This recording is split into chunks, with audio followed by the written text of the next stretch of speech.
Everyone শিৱানীছ ব্লগৰ আৰু এটা ভিডিঅ'লৈ সকলোকে পুনৰবাৰ স্বাগতম জনাইছোঁ। কি খবৰ? আশা কৰোঁ সকলোৰে ভাল। আৰু আজিৰ দিনটোত কি কৰোঁ তাকে দেখাবলৈ ওলাইছোঁ।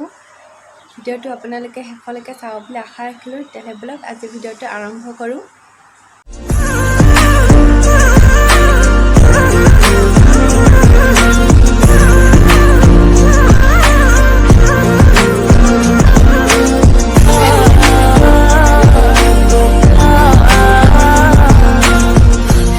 আজি মই এডলীয়া কচু এখন সুন্দৰ ভাজি বনাম বুলি ভাবিছোঁ। তাৰ বাবে মই এনেদৰে বাৰীৰ পৰা এডলীয়া কচু আনি ওপৰ যিটো পাতলা চুজ হয় সেই চুজটো এৰাই ল'লোঁ।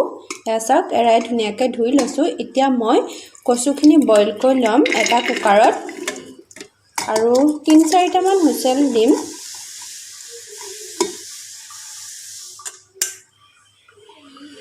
এতিয়া ইয়াত মই অলপমান পানী দিম।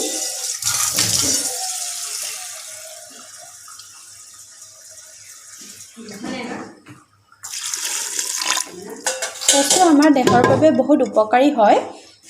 আজি মই এডলীয়া কচু লৈছোঁ আৰু এডলীয়া কচু জণ্ডিছৰ বাবে বহুত উপকাৰী হয়।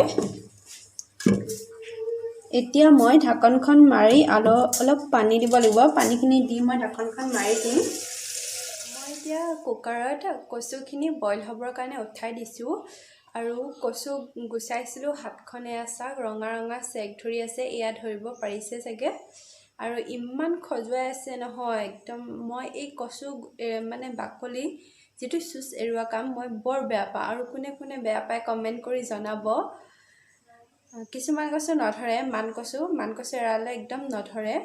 কিন্তু এডলীয়া কচু হওক, ক'লা কচু থুৰটো হওক, এইবোৰ এৰালে যে বৰ ধৰে। মই এৰুৱা আগত মিঠাতেল ঘঁহি লৈছোঁ, তথাপিও হাতখন খজুৱাই আছে। এই আঙুলিবোৰ যে খজুৱাই আছে। মই এই কামটো বৰ বেয়া পাওঁ। তেতিয়াহ'লে কচু বইল হৈ লওক, তাৰপিছত আকৌ লগ পাম। মই এডলীয়া কচুৰ ভাজিৰ বাবে কেইটামান সৰিয়হ তিয়াই ৰাখিছিলোঁ। কেইটামান সৰিয়হ লৈছোঁ, বগা সৰিয়হ হয়। তাৰপিছত এইপিনে লৈছোঁ এখিলা তেজপাত, জলকীয়া লৈছোঁ। জলকীয়া আপুনি সোৱাদ অনুসৰি দিব। আৰু এইপিনে নহৰু কেইডোখৰমান আদা আৰু কেইটামান জালুক লৈছোঁ। জলকীয়া আপোনালোকে সোৱাদ অনুসৰি দিব। এতিয়া মই এইখিনি মিক্সিত ভালদৰে পেষ্ট কৰি ল'ম। এইফালে মই মিডিয়াম চাইজৰ আলু 4টা এনেদৰে কাটি লৈছোঁ সৰু সৰুকৈ। বুট লৈছোঁ কেইটামান, এখিলা তেজপাত লৈছোঁ আৰু কণবিলাহী লৈছোঁ কেইটামান আৰু এটা পিঁয়াজ মিডিয়াম চাইজৰ হয়, যিটো মই সৰু সৰুকৈ কাটি লৈছোঁ। এতিয়া মই তেলখিনি গৰম হোৱাত এখিলা তেজপাত দিছোঁ।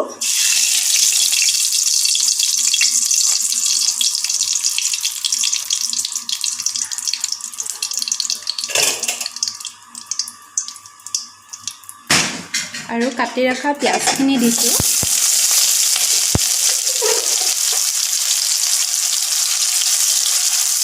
পিঁয়াজখিনি অকণমান সময় মই এনেদৰে ভাজি ল'ম, অলপ ৰঙচুৱা হোৱালৈকে।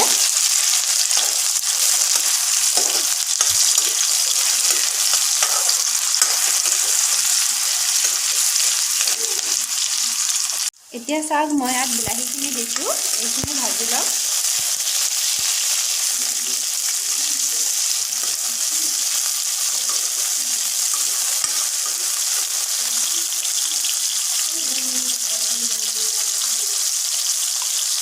এতিয়া মই ইয়াত আদা নহৰু সৰিয়হৰ পেষ্টটো দি দিম।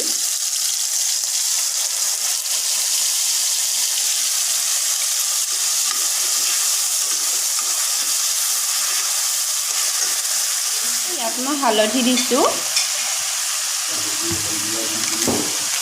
আৰু জিৰা দিছোঁ, জিৰা গুড়ি।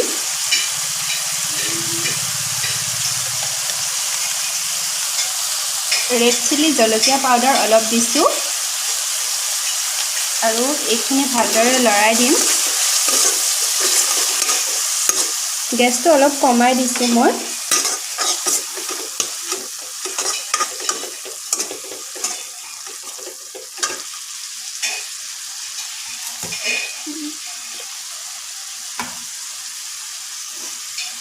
এতিয়া ইয়াত মই বুটখিনি দিছোঁ।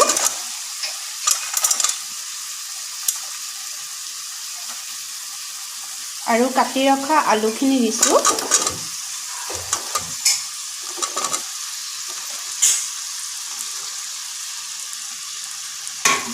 এতিয়া এইখিনি ভালদৰে লৰাই দিম।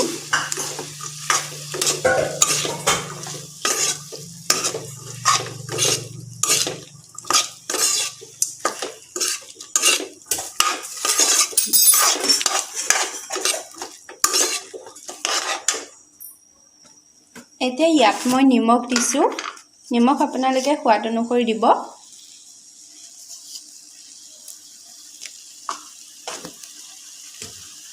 এতিয়া এইখিনি ভালদৰে লৰাই দিছোঁ।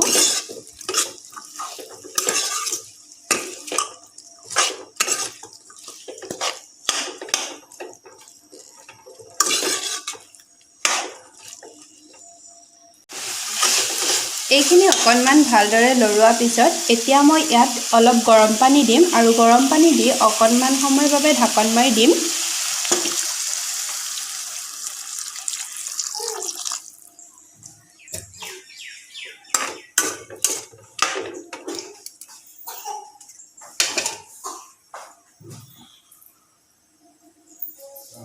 এইখিনি মই ঢাকন মাৰি দিছোঁ। কচুখিনি মই বইল কৰি পানীৰ পৰা উঠাই থৈ দিছোঁ।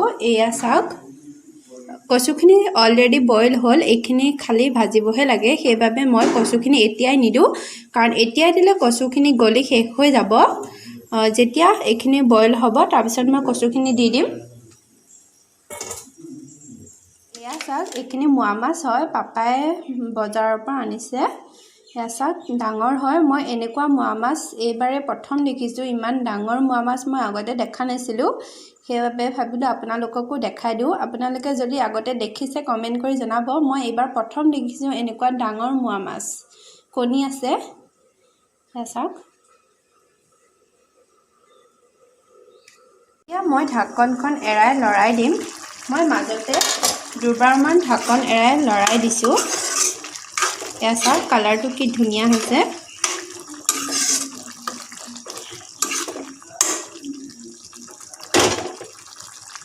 আলু সিজিছে আৰু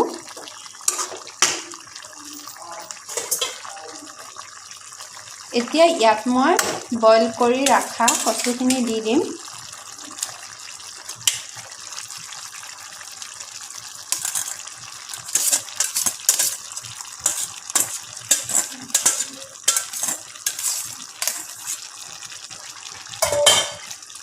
আৰু এইখিনি ভালদৰে এতিয়া লৰাই দিম।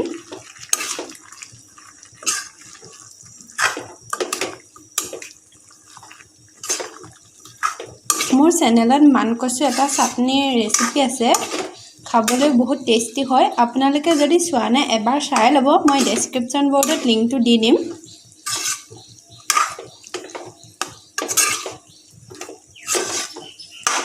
এতিয়া মই এইখিনি ভালদৰে লৰাই দিলোঁ আৰু অকণমান সময় সিজিবৰ বাবে ঢাকন মাৰি দিম। কচুখিনি যিহেতু অলৰেডি সিজিয়ে আছে, বেছি সময় ঢাকন মাৰিবৰ প্ৰয়োজন নাই। অলপমান সময় সিজিবৰ বাবে মই দি দিম।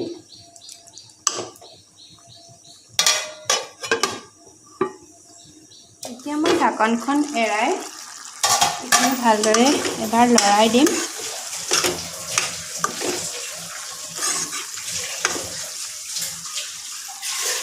এতিয়া ইয়াত মই অকণমান পানী দিছোঁ। এতিয়া আলুখিনি ভাঙি দিম। পানীটো এইকাৰণে দিছোঁ, মই গ্লাছেদি এনেদৰে আলু ভাঙিম। আলু গৰম হৈ থাকিলে ভাপটো হাতত লাগি পুৱে, সেইবাবে অলপ পানী দি দিছোঁ। এতিয়া মই এইখিনি ভালদৰে ভাঙি ল'ম। এয়া চাওক, আমাৰ কচু ভাজি ৰেডি হৈ গ'ল। মই অকণমান পনীয়া টাইপত ৰাখিছোঁ, কাৰণ আমি অকল কচু এনেদৰে ভাজি সৈতে ভাত খাম আৰু বেলেগ দাইল চাইল নবনাওঁ। সেইবাবে এনেদৰে ৰাখিছোঁ। আৰু চাওকচোন, কালাৰটো খুব ধুনীয়া হৈছে। আৰু এইফালে এয়া বায়ে ভাজি আছে মোৱা মাছ।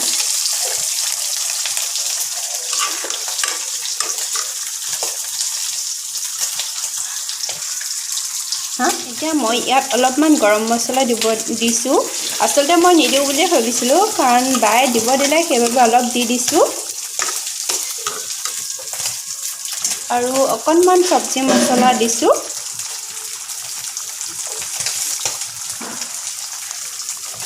মানে মই নিদিয়াকৈ তৰকাৰীখন অলপ মানে টেষ্ট কৰি চাইছিলোঁ ভাজিখিনি খাবলৈ টেষ্টি হৈছে মই ভাবিছিলোঁ নিদিলেও হৈ যাব কিন্তু বায়ে দিব দিলে সেইবাবে অলপ দি দিছোঁ এয়া চাওক আমাৰ সুন্দৰ কচু ভাজি ৰেডি হৈ গ'ল এতিয়া মই গেছটো অফ কৰি দিওঁ আৰু দুপৰীয়া ভাত সাজত আছে মোৱা মাছ আৰু এডলীয়া কচু ভাজি এতিয়া ভাতকেইটা খাই লওঁ তাৰপাছত আপোনালোকক লগ পাম